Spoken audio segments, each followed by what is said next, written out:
Today, I'm going to show you how I create layout designs like these from start to finish. So I don't really know what this style's called. It's sort of a combination of retrofuturism, mid-century modernism, and minimalist information design. So that would be retrofuturistic, modern, informational minimalism. Yep, that's what it's called. I've actually lost count of how many designs I've made in this style now. I think I have a problem. I need to stop. So let's make another one.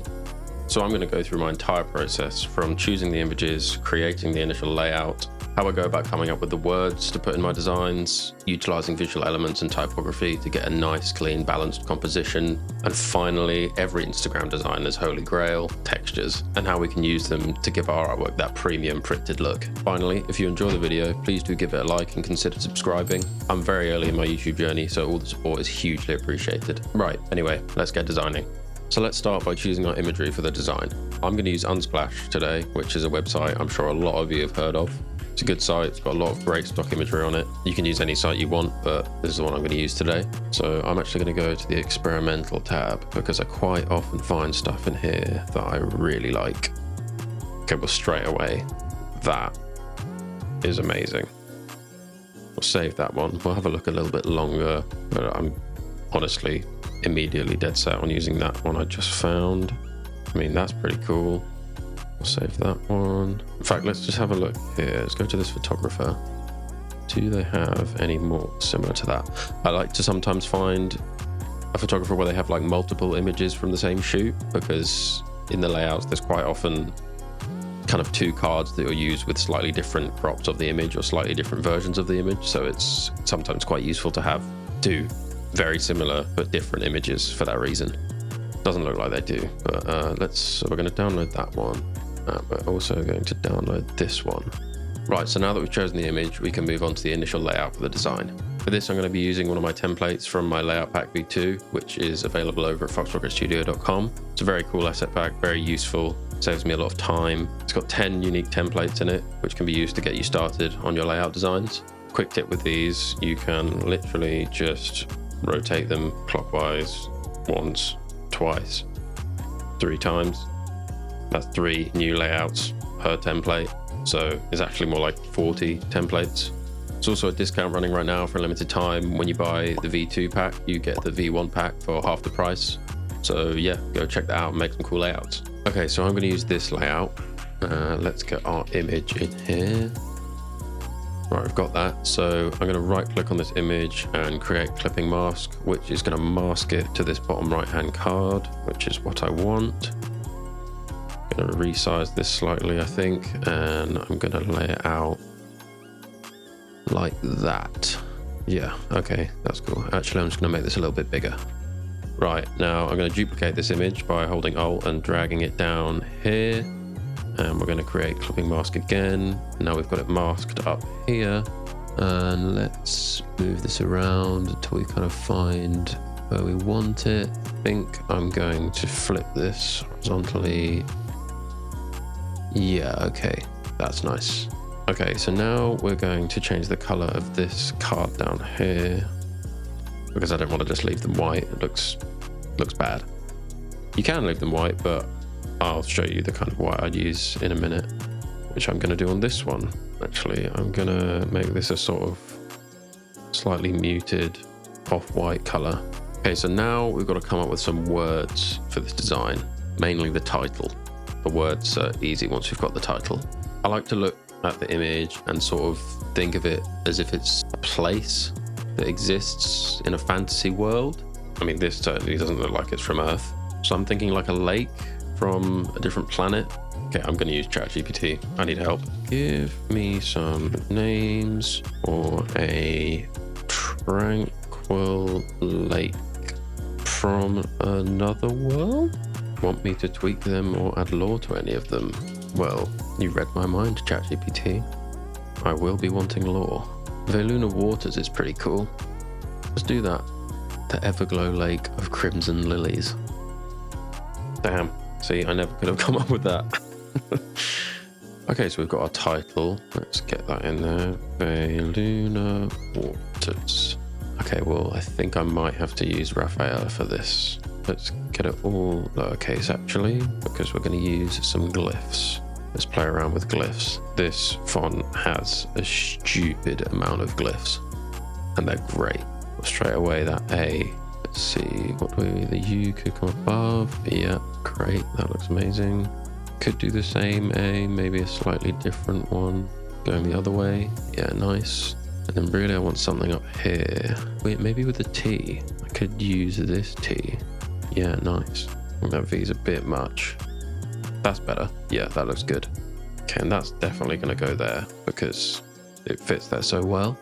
I'm going to add an ellipse to this. Let's give that a stroke. Bring it out a bit though, so that this fits nicely in there. Okay, so now onto the bulk of the design process, which is composing all those little bits that you see throughout the design that give it that nice, balanced, clean look. For this, we're going to be using some of my vectors from my vector packs over in Foxrocket Studio. I'll probably speed up the footage for this bit because it can take quite a while, and no one wants to watch me moving a square left and right by 2 pixels.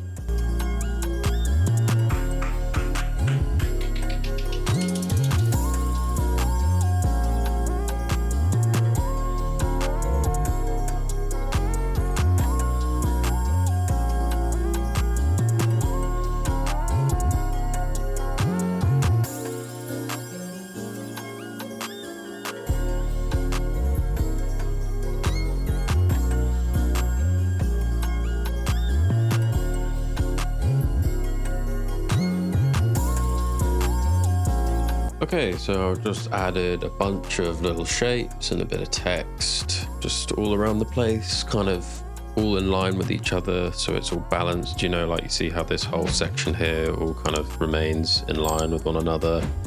How I kind of section out, so these dots kind of look random, but they're actually also like all in line, so they kind of create their own little sections. See, like there's a little section here, but without having to just use a rectangle. This shape is kind of framed by these dots.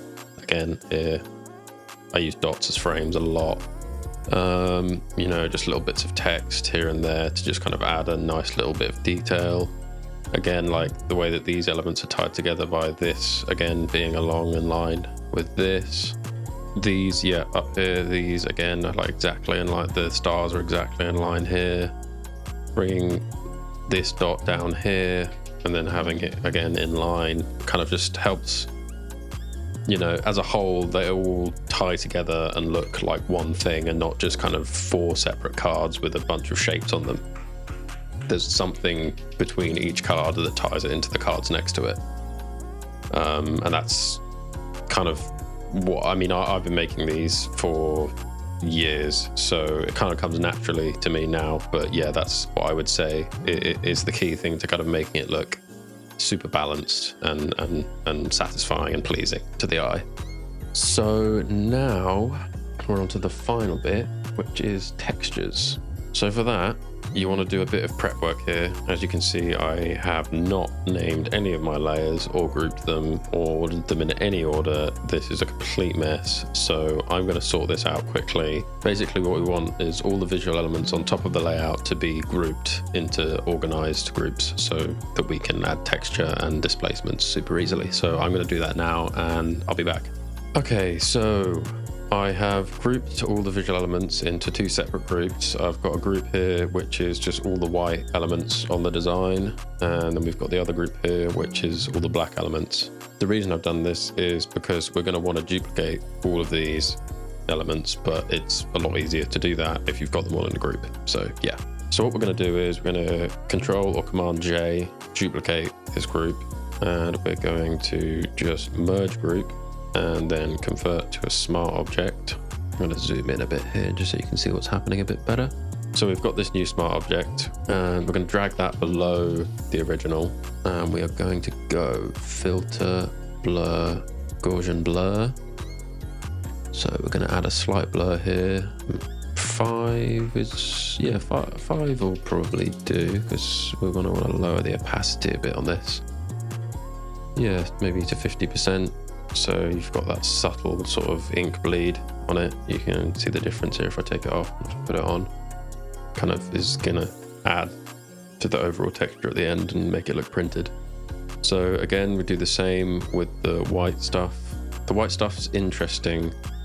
You can do the same thing we just did there, but it's going to make it look like it's glowing. If you've got an ink bleed, then the dark is going to bleed into the light. The light isn't going to bleed into the dark, if that makes sense. So really what you'd want to do here actually is I'm just going to duplicate this group and merge it and make it into a smart object. What you want to do is, well, what I like to do actually is just go add a layer style to this, and we're just going to add an inner glow.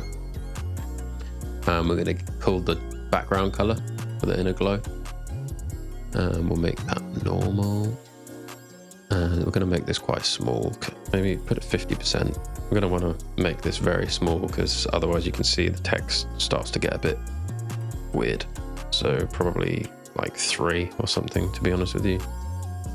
And again, that's just going to give us the slight bleed on everything, just to kind of make it not have such harsh edges. Okay, so we could add some displacements to the text here and all the visuals, but I'm going to leave that for another video because I don't want this to get too long. Okay, so what we're going to do is we're going to add some textures just to finish this off. These are textures from a pack that is yet to be released. If you're watching this in the future, it may already be out, and there will be a link in the description if so. Let's choose a couple of these. So we're going to use this one. This is just a nice sort of grainy, noisy texture. Bring this out about that size. Nice. Let's bring this up to the top so it's overlaying everything. And we'll just change that blend mode to screen. Okay, so as you can see, obviously you don't want it in this black space here. So what we're going to do is we're going to right click on this texture and we're going to rasterize the layer.